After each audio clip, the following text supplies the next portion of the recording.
বাংলা বলছি চ্যানেলটি সাবস্ক্রাইব করুন এবং সমস্ত অনুষ্ঠানের আপডেট পেতে বেল আইকনটি অন করুন।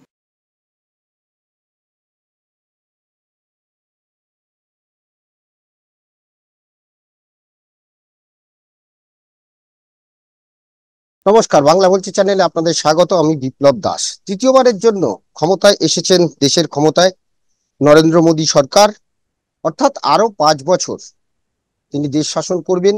যদিও এবারে তার কাছে একটা চ্যালেঞ্জ।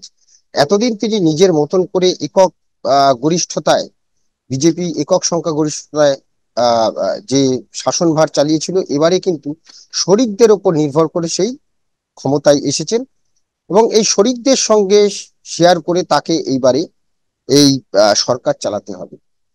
কিন্তু দ্বিতীয়বারে সরকার শেষ হওয়ার পর, অর্থাৎ তৃতীয়বার ভোটের আগে, একটা প্রতিশ্রুতি মোদী সরকারের মন্ত্রী হরদীপ সিং পুরী তিনি দিয়েছিলেন, যিনি পেট্রোলিয়াম মন্ত্রকের দায়িত্বে ফের এসেছেন। তিনি তখন থেকে বলতেন, দ্বিতীয়বারে যখন এই মোদী সরকার ক্ষমতায় ছিল, তারা তখন বলতো যে পেট্রোল ডিজেলের উপরে জিএসটির আওতায় আনা হোক। কারণ এই পেট্রোল ডিজেল যদি এই জিএসটির আওতায় আনা হয়, তাহলে এক এক রাজ্যে এক এক রকম যে পেট্রোল ডিজেলের দাম, অর্থাৎ তাহলে সেই যে সামঞ্জস্য থাকবে, অর্থাৎ কোথাও বেশি কোথাও কম থাকবে না, সারা দেশে এক দামে পেট্রোপণ্য বিক্রি করা যাবে।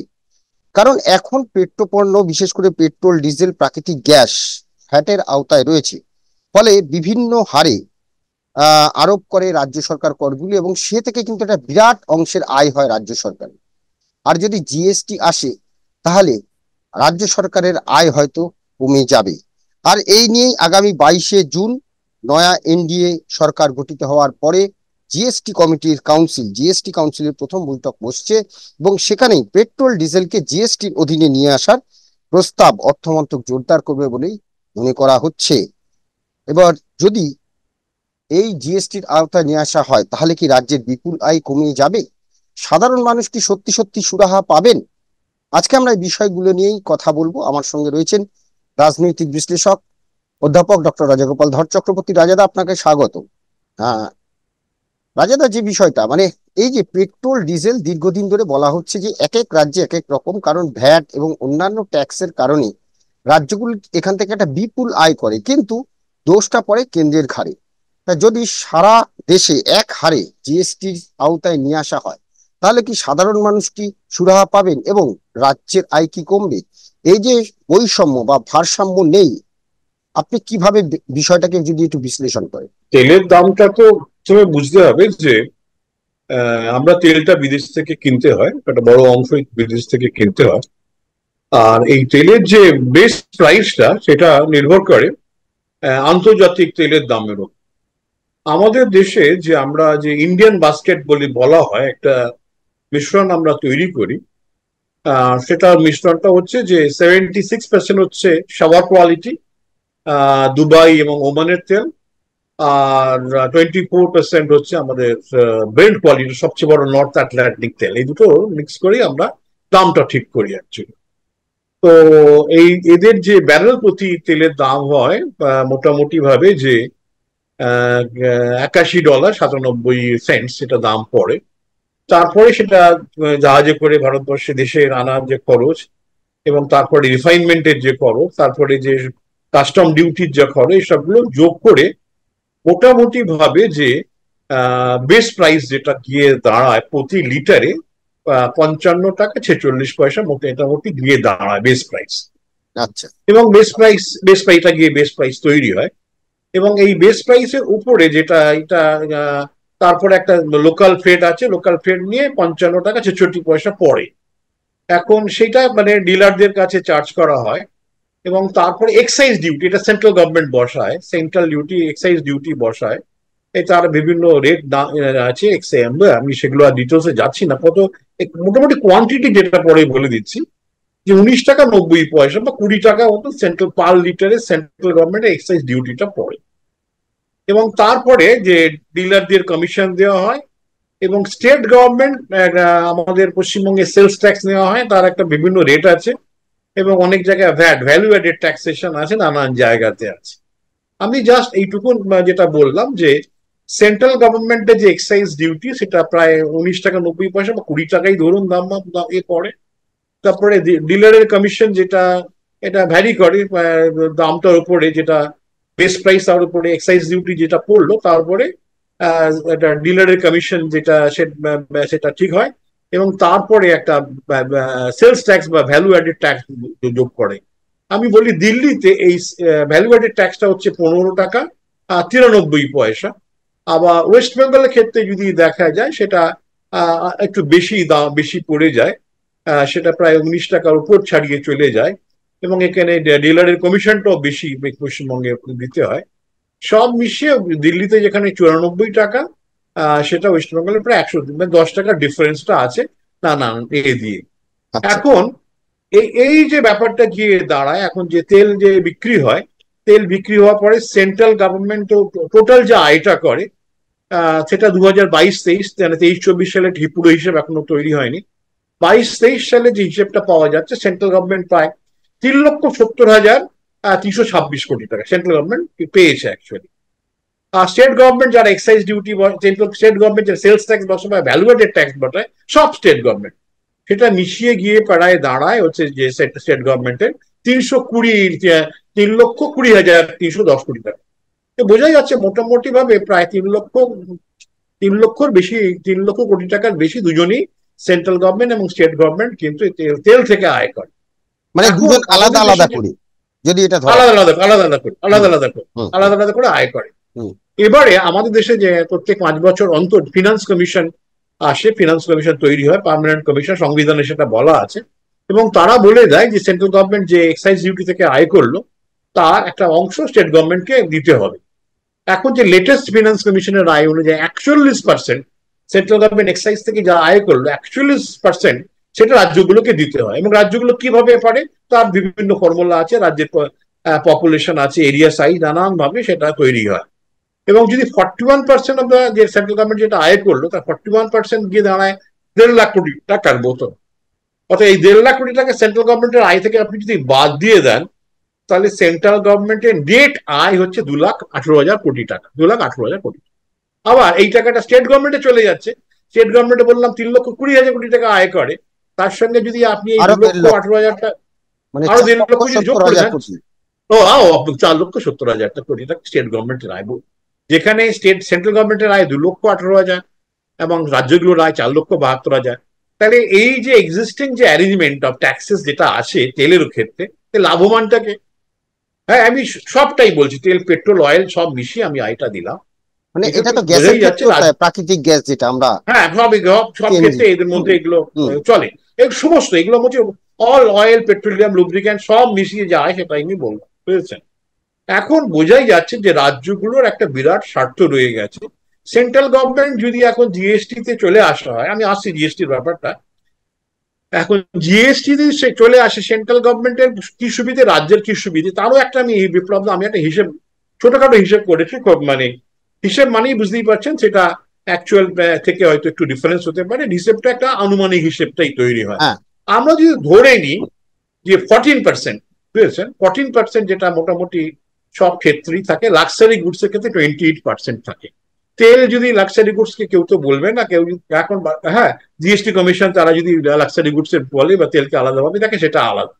14% যদি আমরা জিএসটি যদি ধরি, সেন্ট্রাল জিএসটি 14%, স্টেট জিএসটি 14% করে দেওয়া হয়, তাহলে আমার হিসেব গিয়ে দাঁড়াচ্ছে প্রায় 76 টাকা হচ্ছে পার লিটার তেলের দাম গিয়ে দাঁড়াচ্ছে, বুঝেছেন, আচ্ছা।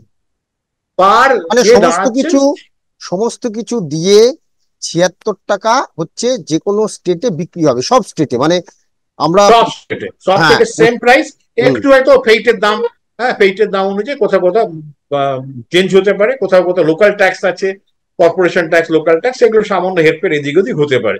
মোটামুটি ভাবে 76 টাকা হচ্ছে পার আমি লিটারের ধরলাম দাম 80 দিয়ে টাকায়, আমি ধরলাম আশি 80 টাকা। টাকায় 80 হ্যাঁ টাকায় আমরা যদি ঠিক ওয়েস্ট ঠিক। বেঙ্গলে তেল পাই, তাহলে আমাদের স্টেটের লাভ কি থাকছে আর সেন্ট্রালের লাভ কি থাকছে, বা কতটা কমছে? হ্যাঁ এখন আপনাকে বলি যে এখন এক্সিস্টিং যেটা অ্যারেঞ্জমেন্ট আছে তার, এখন সেটাতে স্টেট গভর্নমেন্ট যেটা পাচ্ছে তার কিন্তু প্রায় অর্ধেকেরও কম তারা কিন্তু রেভিনিউ হয়ে যাচ্ছে, বুঝলেন। এইটাতে যে স্টেট গভর্নমেন্টের মানে যে যে রেভিনিউ স্টেট আসবে এটা তো। গভর্নমেন্ট 4,70,00,000 টাকা পাচ্ছিল, হ্যাঁ, হ্যাঁ, হ্যাঁ, হ্যাঁ। 70,000 কোটি টাকা, তো হ্যাঁ, তো হ্যাঁ, হ্যাঁ, তো সেটা এইটা। কমে কমে অর্ধেক হয়ে যাবে। হ্যাঁ, অর্ধেক হয়ে যাবে। এখন হচ্ছে যে ওটা তো তখন আর এক্সাইজ ডিউটি আর থাকছে না বলে শেয়ারিং এর ব্যাপার নেই। হুম। আমি আপনাকে যা হিসেব বলছি, 3,20,000 স্টেট গভর্নমেন্টের যে আয় হয়েছিল তারপরে অর্ধেক গিয়ে দাঁড়াচ্ছে, মানে 1,60,000 কোটি টাকা স্টেট গভর্নমেন্ট পাচ্ছে, এবং সেন্ট্রাল গভর্নমেন্টও প্রায় 1,60,70,000 টাকা পাচ্ছে, 1,60,70,000 কোটি টাকা পাচ্ছে। দুজনেরই কিন্তু হিউজ রেভিনিউ লস যদি 14% হয়ে যায়।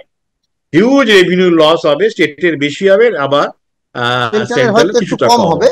হ্যাঁ, হ্যাঁ, কিন্তু লস। মানে তারা যা পাচ্ছিল তার থেকে হয়তো সামান্য কম হবে সেন্ট্রালের। হ্যাঁ, রাজ্যগুলোর সামান্য ক্ষেত্রে না, প্রায় হুম, প্রায় প্রায় প্রায় আপনি বুঝতেই পারছেন, অর্ধেক হয়ে যাবে না। হুম। স্টেট গভর্নমেন্টেরও অর্ধেক, সেন্ট্রাল গভর্নমেন্টেরও অর্ধেক এবারে হয়ে যাবে, আমি এটা একটা বিরাট। এইখানটাতেই আসছি, আপনি যেটা দেখালেন বা বললেন যে এই কারণে রাজ্যগুলো চায় না, বিশেষ করে আমাদের হ্যাঁ, পশ্চিমবঙ্গ, তাই যে তারা কিন্তু চাইছে না যে পেট্রোল ডিজেল বা পেট্রোলিয়াম জাত দ্রব্য সেটা জিএসটির আওতায় আনা হোক। তাহলে হ্যাঁ, জিএসটির আমি আরেকটা আওতায়, হিসাব আরেকটা বিপ্লব দা আরেকটা হিসাব হ্যাঁ, দিয়ে দিই। হ্যাঁ, 14% যদি হয়, রাজ্যগুলো এবং সেন্ট্রাল গভর্নমেন্ট দুজনেরই আয় কমে যাচ্ছে। কিন্তু হুম, 28% যদি করা হয়, যেটা হাইয়েস্ট হুম, এখনো পর্যন্ত জিএসটি কমিশনের হাইয়েস্ট হচ্ছে 28%, তাহলে তেলের দাম গিয়ে দাঁড়াবে আমার হিসেব অনুযায়ী 94 টাকা, সারা ভারতবর্ষে একই দাম। তাহলে মোটামুটি রাজ্যগুলো এবং সেন্ট্রাল গভর্নমেন্ট দুজনেই এখন যে আয় করছিল সেই একই টাকাই থাকবে, ঠিক আছে। আচ্ছা, একই টাকাই তারা থাকবে, কিন্তু তখন আর নানান হেরফের টেরফের থাকবে না, কিন্তু 94 টাকা মতো রেট হবে। এখন জানি না, এখন তেলকে যদি এখনো পর্যন্ত লাক্সারি গুডসে 28% করা যায়, জিএসটি সেটা করতে পারবে কিনা। এখন রাজ্যগুলো যদি বলে যে আমার যা লস হচ্ছে ফেরত দাও, সেটাও মুশকিল। মানে রাজ্যগুলোর মধ্যে সবাই টোটাল না, এখন পশ্চিমবঙ্গ সরকারের হয়তো লস হতে পারে প্রায় 10,000 12,000 কোটি টাকা মতন লস হতে পারে। এখন স্টেট গভর্নমেন্ট যদি বলে যে আমি মানিয়ে নেবো, তাহলে ঠিক আছে, সব, হ্যাঁ, সব স্টেট গভর্নমেন্ট যদি এটা পাস হয়ে যায়, হয়ে গেল। কিন্তু অধিকাংশ স্টেট গভর্নমেন্ট 10-12,000 কোটি টাকা লস হয়ে যাবে, তারা কিন্তু কেউই চাইবে না, অর্থাৎ 14% জিএসটি অয়েল পেট্রোলিয়ামের ক্ষেত্রে কেউ নয়। এখন আমি একটা কথা বলি, আপনাকে ছেড়ে দিচ্ছি, আপনি আপনার হুম, প্রশ্নটা করবেন। ব্যাপারটা হচ্ছে যে কেন্দ্রীয় সরকার কিন্তু সবাই গালাগালি করছে, হ্যাঁ জিএসটি, ওরা তেল থেকে মুনাফা করছে, মানুষকে বিপদে ফেলছে, হ্যান্ড পেয়েছে। তেল হচ্ছে এমন একটা জিনিস, এটা ইন্ডাস্ট্রিতে কাজে লাগে, সব মানুষের কাজে লাগে, পণ্য পরিবহনে কাজে লাগে, এর জন্য জিনিসের দাম বাড়ছে। গালাগালিটা স্টেট গভর্নমেন্ট খাচ্ছে, না, মুনাফা লুটছে সেন্ট্রাল কিন্তু গভর্নমেন্ট রাজ্য। পাচ্ছে, সেন্ট্রাল হ্যাঁ, গভর্নমেন্ট, সেন্ট্রাল হ্যাঁ, গভর্নমেন্ট, আমি সেন্ট্রাল গভর্নমেন্ট ওই গালাগালিটা এই খাচ্ছে, কিন্তু প্রশ্নটাই মুনাফাটা আপনার লুটছে কাছে, স্টেট গভর্নমেন্ট। হ্যাঁ, আপনার কাছে এই হ্যাঁ, প্রশ্নটাই আমি করছিলাম যে দেখুন, আমরা সাধারণ মানুষ যারা আহ দিন আনি দিন খাই থেকে শুরু করে প্রত্যেকেরই ধরুন নিত্য প্রয়োজনীয় জিনিস যাই আনবে, তেলের ওঠা পড়ার উপর কিন্তু একটা দাম নির্ভর করে নিত্য প্রয়োজনীয় জিনিসের। সেটা মাছ মাংস সবজি থেকে শুরু করে সমস্ত কিছুর ক্ষেত্রেই, মুদিখানা, সমস্ত কিছুর ক্ষেত্রেই এটা হয়, তেল সমস্ত কিছুর ক্ষেত্রেই। কিন্তু বিষয়টা হলো যে যখনই তেলের দাম বাড়ে তখন বলা হয় আন্তর্জাতিক বাজারে তেলের দাম বাড়ছে, কেন্দ্র বলে আমরা কি করব। কিন্তু আন্তর্জাতিক বাজারে যত বাড়ে তত কিন্তু লাভ বাড়ে হচ্ছে স্টেট গুলোর, তাই তো? হিসেব করে দেখলে দেখা হ্যাঁ, যায় স্টেট গুলোর লাভ বাড়ে, হুম, কিন্তু এই স্টেট গভর্নমেন্ট গুলো মুনাফাটা নিচ্ছে, কিন্তু ঘাড়ে দোষ চাপাচ্ছে কেন্দ্রের। অর্থাৎ হ্যাঁ, সাধারণ হ্যাঁ, মানুষকে বোঝানো হয় যে কেন্দ্র তেলের দাম বাড়াচ্ছে, কিন্তু কেন্দ্র তেলের দাম বাড়ানোর ফলে নিজেরা যে কতটা উপকৃত হচ্ছে সেটা কিন্তু রাজ্য সরকার বলে না, বা রাজ্যের মানুষও অতটা এই বিষয়ে মাথা ঘামায় না। অতএব আমার প্রশ্ন যে যদি আহ রাজ্য সরকার হোক বা কেন্দ্রীয় সরকার হোক, প্রত্যেকেই সাধারণ মানুষকে স্বস্তি দিতে এই তেলের দাম কি জিএসটি তে আনবে, এবং আনলে কমন পিপুলেরই তো সুবিধা হবে, আপনি কি মনে করেন? হ্যাঁ, দেখুন, কেন্দ্রীয় সরকারের জোরালো একটা বক্তব্য রাখা উচিত জিএসটি ফেভারে, জোরালো। এই কারণে বলছি যে এটা তো সত্যি কথা যে তেলের দাম কমলে জিনিসপত্রের দাম অনেকটা কমে যাবে, এটা সত্যি কথা। এটা, হ্যাঁ, এটা কস্টফুল ইনফ্লেশন, যারা মুদ্রাস্ফীতি নিয়ে কাজ করেন তারা সবাই জানেন যে তেলের দাম বাড়ার পেছনে জিনিসপত্র, সাধারণ জিনিসপত্রের দাম বাড়ার একটা কারণ আছে। হ্যাঁ, গাড়ি ভাড়া থেকে শুরু সবকিছু, ট্রেনের ভাড়া, প্লেনের ভাড়া সব বেড়ে যায়। এখন এটাকে কস্ট বাড়লে খরচ, দাম বাড়ে, দাম বাড়লে খরচ বাড়ে, এইভাবেই চলতে থাকে। এটা ইকোনমিক্সটা বহুদিন ধরেই এটা মেনে আসছে, এটা কারো অস্বীকার করার উপায় নেই। এখন কেন্দ্রীয় সরকার যদি বলে যে হ্যাঁ, আমরা মুদ্রাস্ফীতি আরো নিয়ন্ত্রণ করতে চাই এবং এই জন্য আমরা জিএসটি তে নিয়ে আসবো, আমাদের হয়তো লস হবে, ঠিক আছে আমরা মেনে নিচ্ছি। এইটা যদি তারা বলে তাহলে কিন্তু রাজ্যগুলো কিন্তু বিপদে পড়বে, বুঝলেন। রাজ্যগুলো, এই প্রত্যেক রাজ্যই চলে ভোট কেনার ব্যাপারে। তারা নানান ধরনের টোল ব্যবস্থা দেয়, যেগুলো কদিন চালানো যাবে কেউই জানে না, কিন্তু এগুলো দিয়ে তারা সবাই মনে করছে, সব রাজ্যেই চলাচ্ছে এখন। বিজেপি কি তৃণমূল এসব ভেবে লাভ নেই, সবাই রাজ্যই ডোল দিচ্ছে এবং এটা মনে করছে তাদের হয়তো মানে ভোট কিছু আসবে। কিন্তু এটা যে সুস্থির রাজনীতি নয়, এটা অল্প দিনের জন্য সব জায়গায় করা যেতে পারে, গরিবদের কিছুটা সাহায্য, কিন্তু পার্মানেন্ট অর্থনীতি এটা যদি বৈশিষ্ট্য হয়ে যায়, সেই অর্থনীতি কিন্তু বেশি দিন চাঙ্গা থাকে না। যাই হোক, এখন কেন্দ্রীয় সরকার যদি বলে যে আমরা এটাকে চাই, যে দেশের মুদ্রাস্ফীতি রোকবার জন্য আমরা জিএসটি নিয়ে আসছি, আমাদের লস হবে, কিন্তু কিছু করার নেই, রাজ্য সরকারগুলো তাহলে লসটা ফেস করুন, এতে জিনিসের দাম কমবে, সাধারণ মানুষ উপকৃত হবে, এইটা তারা বলতে পারে। তবে তেলের দাম কমলে আবার তেলের ব্যবহার বেড়ে যাওয়ার সম্ভাবনা আছে, সেটাও কিন্তু একটা বিপজ্জনক। তেলের ব্যবহার বেড়ে গেলে মুদ্রা, সেটা একটা আপনার এনভায়রনমেন্টাল ইম্প্যাক্ট বা অন্য নানান ধরনের ইম্প্যাক্ট ঘটতে পারে। তো যাই ঘটুক না কেন, যে 14% যদি জিএসটি করে দেওয়া হয়, বা মাঝখানে যদি 28% না করে 18%ও যদি করে দেয়, তাহলেও কিন্তু সাধারণ মানুষ উপকৃত হবে এবং মুদ্রাস্ফীতি থেকে কিছুটা তো রক্ষা পাবেই। এবং কেন্দ্রীয় সরকার, দেখুন সবাই কিন্তু আজকাল এই পপুলিস্ট মেজারে সব চলছে, সব গভর্নমেন্ট। কেন্দ্রীয় সরকার যদি এই জিনিসটা করতে পারে, তাহলে কিন্তু দেখুন তাদেরও তো ভোট কিনতে হয় বা ভোট মানে পেতে হয় 5 বছর অন্তর অন্তর লোকসভায়। এই বিজেপির যে বিপর্যয় ঘটে গেল, সব গালাগালি খেতে গেলো, দাম বাড়ছে ইত্যাদি, তারা যদি ভোটের আগে যদি জিএসটি চেষ্টা করতো, বলতো যে আমরা জিএসটি চাই, হ্যাঁ, জিএসটি যদি 17%, 14% করি, তাহলে 74 টাকা 76 টাকা দাম হবে। যদি 18% করি, ওটা হয়তো 83 টাকা দাম আমরা চাই। এইটা যদি কেন্দ্রীয় মন্ত্রীরা বা যারা তাদের নেতারা আছেন, ইডিওলগ যারা আছেন, তারা যদি এগুলো বলতো, তাহলে কিন্তু অন্য ব্যবস্থা হতো। কিন্তু কেউ তো ঠিক মতন চর্চা করেন না, বোঝেনও না, সাধারণ মানুষের কাছে বোঝানোর চেষ্টা করেন না। তার ফলে হয় কি, যারা বামপন্থীরা আছেন, যারা এগুলো সুকৌশলে এগুলোকে তারা মানুষের কাছে নিয়ে যান, এবং তাদের বামপন্থীদের লেখা নোট থেকেই কিন্তু অন্য সব দল ব্যবহার করে।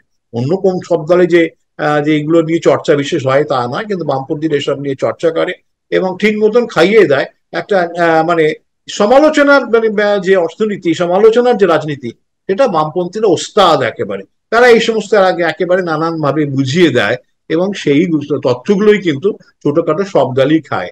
এবং এখন দেখা যাচ্ছে নানান দল তারা তাদের অ্যাসিস্ট্যান্ট এজেন্সি রাখছে, দালাল টাইপের গ্রুপ রাখছে, যারা দলের হয়ে নানান কাজ করে দিচ্ছে এবং ফলও আসছে না, বেশ কিছু দল এরকম তৈরি হয়েছে। এখন দেখা যে রাজেদা, আমার এখানে প্রশ্ন যে দেখুন, এতগুলো স্টেট আছে, আমাদের যতগুলো স্টেট আছে বেশিরভাগ রাজ্যেই বিজেপি সরকার। এখন দেখা যে বিজেপি যদি জিএসটি করতে চায় তেলের উপরে, অর্থাৎ পেট্রোলিয়াম জাত দ্রব্যের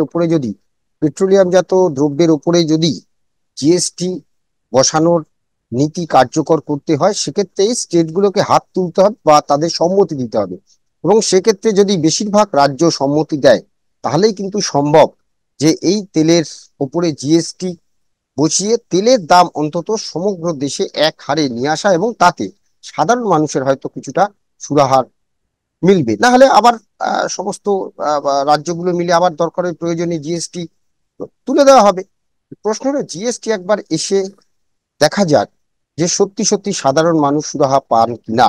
এবং তাও দেখা যে আমাদের এই পশ্চিমবঙ্গ আগামী 22 জুন যারা কথায় কথায় কেন্দ্রের উপরে বলে যে কেন্দ্র তেলের দাম বাড়াচ্ছে, এবং তারা আন্দোলন নামে আমরা দেখেছি যে গ্যাসের দাম বাড়া মাত্রই তারা গলায় গ্যাসের রেপ্লিকা ঝুলিয়ে রাস্তায় নেমে পড়েছে, আমরা সেটা দেখেছি। এবং আমরা অনেক কিছুই দেখেছি যে নানান আন্দোলন তারা নেমে পড়ছে, কিন্তু আখেরে তো লাভ হচ্ছে রাজ্য সরকারেরই। হ্যাঁ, এখন দেখার যে রাজ্য সরকার এটাতে কতটা সম্মতি দেয়। আগামী 22 জুন জিএসটির যে বৈঠক আছে সমস্ত স্টেট গুলোকে নিয়ে, সেই জিএসটি কাউন্সিলের বৈঠক, সেখানে কি হয় সেদিকে আমাদের নজর থাকবে। ধন্যবাদ রাজেদা, ধন্যবাদ আপনাদের। আমাদের এই আলোচনা নিয়ে আপনাদের মতামত কমেন্টস বক্সে জানাবেন, ভালো লাগলে অবশ্যই লাইক দেবেন। সবাই ভালো থাকবেন, নমস্কার।